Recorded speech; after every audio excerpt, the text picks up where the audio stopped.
नहमदु व नसल्ली अला रसूलिहिल करीम अम्मा बाद। ये एक सवाल पूछा गया है, क्या अबू बकर सिद्दीक़ रज़ियल्लाहु ताला अन्हु ने टाट का लिबास पहना था?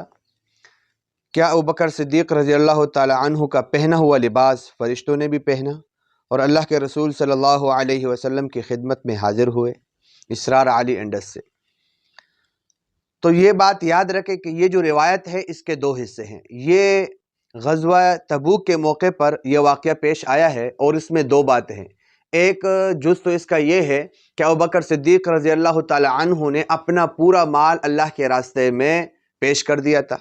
जहाँ तक ये जुज़ है और ये बात है कि उन्होंने पेश कर दिया था पूरा माल के नहीं, तो ये रिवायत ठीक है। और इब्न अबी आसिम ने किताब सुन्ना में जिल्द नंबर 2 में इसको नकल किया है और दीगर मुहद्दिसीन ने भी इस वाक़े को नकल किया है मुख्तलिफ तरीक़ों से। ये जो जुज़ है और ये जो वाक़या है पूरा माल पेश कर देने वाला, ये जो है दुरुस्त और सही है।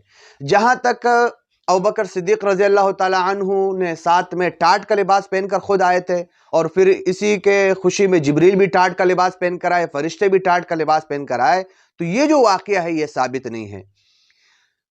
3 तुरुक इस वाक़े के मौजूद है, तीनों तुरुक पर जो है मुख्तलिफ नौइयत का कलाम मौजूद है।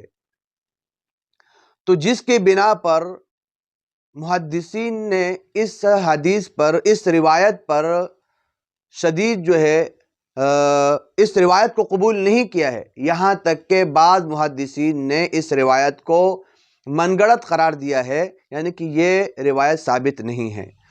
हाफिज़ इब्न हजर रहमतुल्लाह अलैह ने भी इस रिवायत को नकल किया है और ये वाला जो जुज़ है उसके मुताल्लिक़ भी उन्होंने यही कहा है कि इस जुज़ की निस्बत अल्लाह के रसूल सल्लल्लाहु अलैहि वसल्लम की तरफ करना वो दुरुस्त नहीं है। तो खुलासा ये हुआ कि जहाँ तक टाट का लिबास पहनने वाला वाक़या है तो ये वाक़या दुरुस्त नहीं है, मनगढ़ंत है। इसको अल्लाह के रसूल सल्लल्लाहु अलैहि वसल्लम की तरफ मंसूब करना वो क़तअन जो है वो दुरुस्त नहीं है। इससे जो है एहतराज़ किया जाए और बचा जाए।